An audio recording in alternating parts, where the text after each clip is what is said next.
بسم اللہ الرحمن الرحیم۔ بصرہ میں چند قاری حضرات حضرت عبداللہ بن عباس رضی اللہ تعالیٰ عنہ کی خدمت میں حاضر ہوئے اور عرض کیا کہ ہمارا ایک پڑوسی ہے اور جو بہت کثرت سے روزے رکھتا ہے اور بہت زیادہ تہجد پڑھنے والا ہے۔ اس کی عبادت کو دیکھ کر ہم سب میں سے ہر شخص رشک کرتا ہے اور اس کی تمنا کرتا ہے کہ ایسی عبادت ہم بھی کریں۔ اس نے اپنی لڑکی کا نکاح اپنے بھتیجے سے کر دیا ہے، لیکن غریب کے پاس اپنی بیٹی کو دینے کے لیے کچھ بھی نہیں ہے۔ حضرت ابن عباس ان کو لے کر اپنے گھر تشریف لے گئے اور ایک صندوق کھولا جس میں کپڑے کے 6 توڑے تھے۔ ان 6 توڑوں کو جب کھولا گیا تو اس میں روپیہ اور اشرفی کی تھیلی بھری ہوئی تھی۔ نکال کر ان کے حضرات کے حوالے کر دیے اور کہا جا اس کو دے دیں۔ وہ لے کر چلے گئے تو حضرت ابن عباس نے فرمایا، اوہو، ہم نے اس کے ساتھ انصاف کا برتاؤ نہیں کیا۔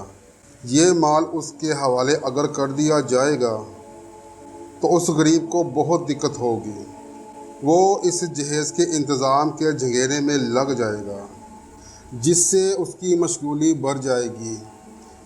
اس کی عبادت میں حرج ہوگا۔ اس کمبخت دنیا کا درجہ ایسا نہیں ہے، اس کی وجہ سے ایک عبادت گزار مومن کا حرج کیا جائے۔ کیا ہماری اس میں شان گھٹ جائے گی کہ ایک دیندار کی خدمت ہم ہی کر دیں؟